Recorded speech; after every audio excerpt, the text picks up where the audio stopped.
آقائے کریم صلی اللہ علیہ وسلم نے ارشاد فرمایا، صحیح ابن خزیمہ جلد 3 میں یہ حدیث مبارکہ موجود ہے۔ رسول گرامی وقار صلی اللہ علیہ وسلم نے فرمایا، اس مہینے میں 4 باتوں کی کثرت کرو۔ ماہ رمضان میں کتنی باتوں کی کثرت کرو؟ بولیے 4 باتوں کی۔ ان میں سے 2 ایسی ہیں جن کے ذریعے تم اپنے رب کو راضی کرو گے۔ 2 چیزیں ایسی ہیں جس سے کس کو راضی کرو گے؟ سب کو راضی کرو گے۔ اور بقیہ 2 سے تمہیں بے نیازی نہیں، یعنی اس کے بغیر تمہارا کوئی چارہ نہیں۔ 2 سے رب کو راضی کرو گے اور 2 کے بغیر تمہارا کوئی چارہ نہیں ہے۔ وہ باتیں جن کے ذریعے تم اپنے رب کو راضی کرو گے وہ یہ ہیں۔ کن چیز سے ماہ رمضان میں کثرت سے اپنے رب کو راضی کرو گے؟ تو ان میں سے پہلی چیز ہے، آقا کریم صلی اللہ علیہ وسلم نے فرمایا، لا الہ الا اللہ کی گواہی دینا۔ یعنی اس ماہ مبارک کے اندر کلمہ طیبہ کی کثرت کرنا اور اس کا ورد اپنی زبان پر جاری رکھنا، اللہ کو وحدہ لا شریک ماننا اور اس کے پیارے حبیب صلی اللہ علیہ وسلم کو اللہ کا بندہ اور رسول ماننا۔ تو ماہ رمضان المبارک میں کلمہ طیبہ کی کثرت کریں گے تو اللہ راضی ہوگا۔ دوسری بات رسول اعظم صلی اللہ علیہ وسلم نے فرمائی، وَتَسْتَغْفِرُونَ، اور اللہ سے مغفرت چاہنا۔ فرمایا گیا ماہ رمضان کے اندر استغفار کی کثرت کرو، خاص طور پر سحری کے وقت اللہ سے مغفرت کی بھیک مانگنا۔ یہ اولیاء کی شان ہے کہ قرآن کہتا ہے وَالْمُسْتَغْفِرِينَ بِالْأَسْحَارِ، کہ اللہ والے جو ہوتے ہیں وہ سحری کے وقت اللہ کی بارگاہ میں استغفار کرتے ہیں۔ تو کثرت کے ساتھ ماہ رمضان المبارک میں استغفار کریں، مطلب یہ کہ اللہ سے مغفرت کی بھیک مانگیں۔ تو جو بندہ ماہ رمضان المبارک میں کلمہ طیبہ کی کثرت کرتا ہے اور استغفار کی کثرت کرتا ہے تو ان دونوں کی کثرت کی وجہ سے اللہ رب العزت جل جلالہ راضی ہو جاتا ہے۔ اور وہ 2 چیزیں جس سے اللہ کا بندہ بے نیاز نہیں ہو سکتا، وہ 2 چیزیں کون سی ہیں؟ تو پہلی چیز اللہ سے جنت کا سوال کرنا، اسألک الجنہ، مولا میں تجھ سے جنت کا سوال کرتا ہوں۔ ماہ رمضان المبارک میں یہ دعا کرنا، یہ اس سے آدمی مرنے کے بعد کہیں تو جانا ہے، تو اللہ کرے اس کے حبیب کے صدقے میں ہم سب کو جنت نصیب ہو جائے، ٹھیک ہے نا؟ تو اللہ سے ماہ رمضان میں جنت کی طلب، جنت کا سوال کرنا، اور یہ سوال کثرت سے کرنا، زیادہ سے زیادہ اس کا سوال کرنا۔ اور اسی کے ساتھ ساتھ دوسری چیز جس سے بندہ بے نیاز نہیں، وہ ہے جہنم سے پناہ مانگنا۔ فَتَسْأَلُونَ اللَّهَ الْجَنَّةَ وَتَعُوذُونَ بِهِ مِنَ النَّارِ، اور جہنم سے اللہ کی پناہ مانگنا کہ اللہ تو اپنے فضل سے ہمیں جہنم سے بچا۔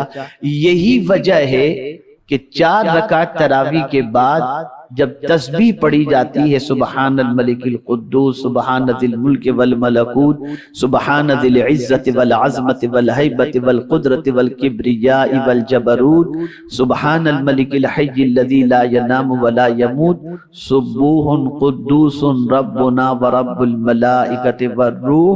آگے اللہم اجرنا من النار یا مجیر یا مجیر یا مجیر برحمتک یا رب۔ یہ جہنم سے پناہ مانگی جاتی ہے۔ یہ دعا ہر 4 رکعت کے بعد، تسبیح کے بعد ہم یہ پڑھتے ہیں نا۔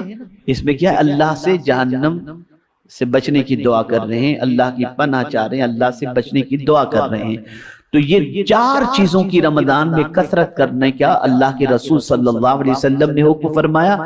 2 چیزوں سے اللہ راضی ہوتا ہے اور 2 چیزیں ایسی ہیں جس سے بندہ بے نیاز نہیں ہو سکتا۔ میرے پیارے آقا صلی اللہ تعالی علیہ وسلم کے پیارے دیوانوں، اب آئیے چونکہ میں نے کل جمعہ میں یہ وعدہ کیا تھا کہ میں 4 چیزوں کے بارے میں عرض کروں گا، تو میں نے حسب وعدہ آج یہ عرض کر دیا۔ اب میری گفتگو کا آج کا جو موضوع ہے اس کی طرف ہم چلتے ہیں۔ پروردگار جل جلالہ ارشاد فرماتا ہے وَمَن يَعْصِ اللَّهَ وَرَسُولَهُ وَيَتَعَدَّ حُدُودَهُ يُدْخِلْهُ نَارًا خَالِدًا فِيهَا وَلَهُ عَذَابٌ مُّهِينٌ صدق اللہ العظیم۔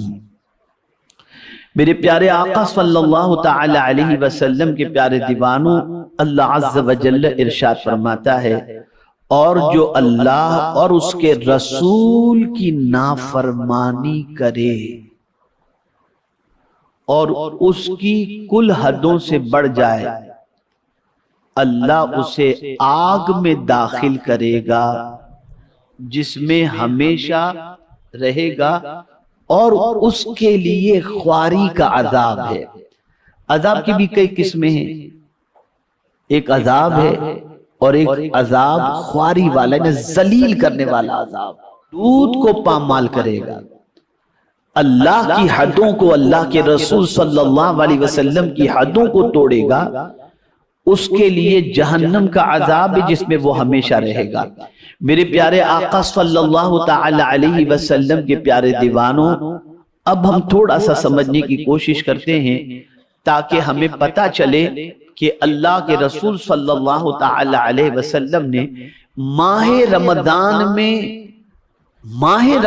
کی توہین کرنے والے اور ماہ رمضان میں گناہ کرنے والے، ماہ رمضان میں اللہ کی نافرمانی کرنے والے، ماہ رمضان میں اللہ کے رسول صلی اللہ علیہ وسلم کی نافرمانی کرنے والوں کے لیے کیا ارشاد فرمایا ہے تاکہ ہم سمجھ سکیں اور ان گناہوں سے بچنے کی کوشش کر کے اللہ کے عذاب سے بچنے کی کوشش کریں۔ رسول گرامی وقار صلی اللہ تعالی علیہ وسلم نے ارشاد فرمایا، المعجم الاوسط کے اندر یہ حدیث مبارکہ موجود ہے، رسول اعظم صلی اللہ علیہ وسلم نے ارشاد فرمایا، جس نے اس ماہ میں کوئی نشہ آور شے پی یا کسی مومن پر بہتان باندھا یا اس ماہ میں کوئی گناہ کیا تو اللہ عز و جل اس کے 1 سال کے اعمال برباد فرما دے گا۔ اب رسول اعظم صلی اللہ علیہ وسلم ماہ رمضان کے بارے میں نصیحت فرماتے ہیں، پس تم ماہ رمضان میں کوتاہی کرنے سے ڈرو، کیونکہ یہ اللہ عز و جل کا مہینہ ہے۔ اللہ تعالیٰ نے تمہارے لیے 11 مہینے کر دیے کہ ان میں نعمتوں سے لطف اندوز ہو اور تلذذ یعنی لذت حاصل کرو، اور اپنے لیے 1 مہینہ خاص کر لیا ہے، بس تم ماہ رمضان کے معاملے میں اللہ سے ڈرو۔ اے رسول گرامی وقار صلی اللہ تعالی علیہ وسلم کے پیارے دیوانوں، ماہ رمضان المبارک میں نشہ آور چیزوں کے پینے کے بارے میں رسول اعظم صلی اللہ علیہ وسلم نے یہ فرمایا، اور ساتھ ہی ساتھ مومن پر بہتان۔ آخر ماہ رمضان کے لیے رسول اعظم صلی اللہ علیہ وسلم نے یہ بہتان والی بات کیوں فرمائی؟ تو آپ دیکھیں گے کہ اس ماہ مبارک کے اندر لوگوں کا حال یہ ہوتا ہے کہ ٹائم پاس کرنے کے لیے بیٹھ کر کے گپ شپ کرتے ہوتے ہیں، لینے دینے کا معاملہ ہوتا ہے، پیسے کا معاملہ، دوسرا معاملہ اس ماہ مبارک میں ہوتا ہے، تو ایک دوسرے پر بہتان لگاتے رہتے ہیں، بیٹھ کر کسی کی غیبت کر رہے ہوتے ہیں، بیٹھ کر کسی کی چغلی کر رہے ہوتے ہیں، اور صرف بہتان ہی کے حوالے سے رسول اعظم صلی اللہ علیہ وسلم نے نہیں فرمایا، بلکہ آقا کریم صلی اللہ تعالی علیہ وسلم نے ارشاد فرمایا کہ تم ماہ رمضان میں کوتاہی کرنے سے ڈرو، یعنی تم کوئی بھی گناہ کرنے سے ماہ رمضان میں ڈرو، اس لیے کہ 11 مہینے تو اللہ عز و جل نے تمہیں عطا فرما دیے، اور یہ 1 مہینہ اللہ عز و جل نے اپنا مہینہ قرار دیا، اور کتنی پیاری بات ہے اور کتنا میرے رب کا کرم ہے۔ اگر میں یہ کہوں تو غلط نہ ہوگا، ذہن میں بٹھائیے گا یہ بات، میں یہ کہوں تو غلط نہ ہوگا، جو 11 مہینے تک اللہ سے دور رہے نا، اللہ اس مہینے کے ذریعے بندے کو اپنے سے قریب کرنا چاہتا ہے۔ اللہ چاہتا ہے کہ میرا بندہ مجھ سے قریب ہو جائے۔ اب کون اس کو قریب کرنے سے بندے کو روکتا تھا؟ شیطان روکتا تھا نا۔ چلو بڑے شیطان کو ہم نے قید کر دیا، جہنم کو ہم نے تالے لگا دیے، بند کر دیے جہنم کے دروازے، جنت کے دروازے تمہارے لیے کھول دیے، اور تمہارے لیے ہم نے نفل کے ثواب کو فرض کے برابر کر دیا، اور فرض کے ثواب کو 70 فرضوں کے برابر کر دیا۔ تمہارے لیے رحمت کے دروازے ہم نے کھول دیے، تمہارے لیے مغفرت کے دروازے ہم نے کھول دیے۔ کیا بندو پھر بھی تم میرے قریب نہیں ہوگے؟ یہ مہینہ ہمیں رب سے قریب کرنے کے لیے آتا ہے، یہ مہینہ اللہ کی بارگاہ کے اندر کھڑے رہنے کا سلیقہ دینے کے لیے آتا ہے۔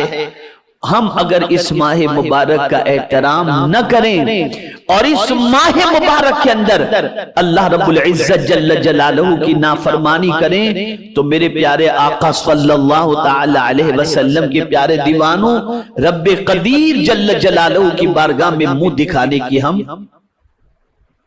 کنڈیشن میں نہیں رہیں گے۔ اس لیے ماہ رمضان المبارک کے اندر خاص طور پر اپنے دامن کو گناہوں سے بچانے کی کوشش کرو۔ مزید سماعت فرمائیں۔ کسی مومن پر بہتان باندھنا، کسی مومن پر بہتان باندھنا، بہتان کسے کہتے ہیں؟ اس مومن بندے نے وہ کام نہیں کیا اور ہم نے اس بندے کی طرف وہ بات منسوب کر دی کہ اس نے ایسا کیا، میرا گمان ہے کہ وہ ایسا کیا ہوگا، بہتان لگانا ہم نے شروع کیا۔ بندہ جانتا نہیں، خدا کی قسم یہ کتنا بڑا گناہ ہے، نہیں جانتا یہ بہتان لگانا کتنا بڑا گناہ ہے۔ اب سنیے، سنن ابو داؤد کی حدیث ہے، آقا کریم صلی اللہ علیہ وسلم ارشاد فرماتے ہیں مومن پر بہتان باندھنا بھی حرام اور جہنم میں لے جانے والا کام ہے۔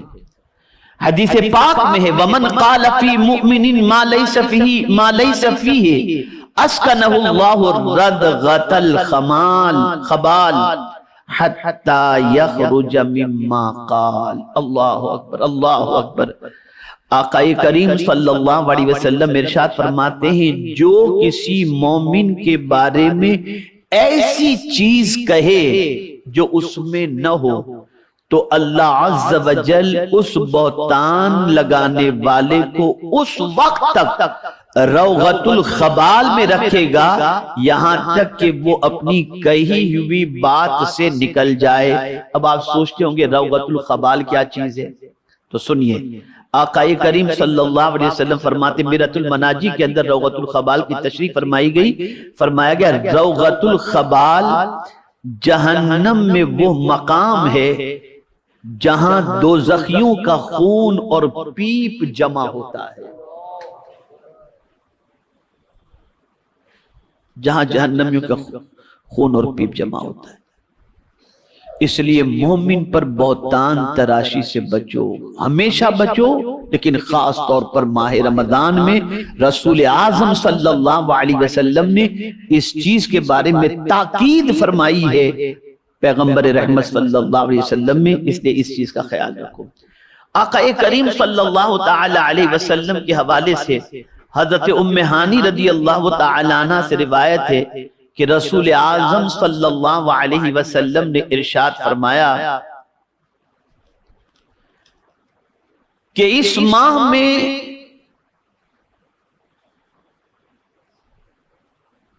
رسول اعظم صلی اللہ علیہ وسلم نے ارشاد فرمایا میری امت ذلیل و رسوا نہ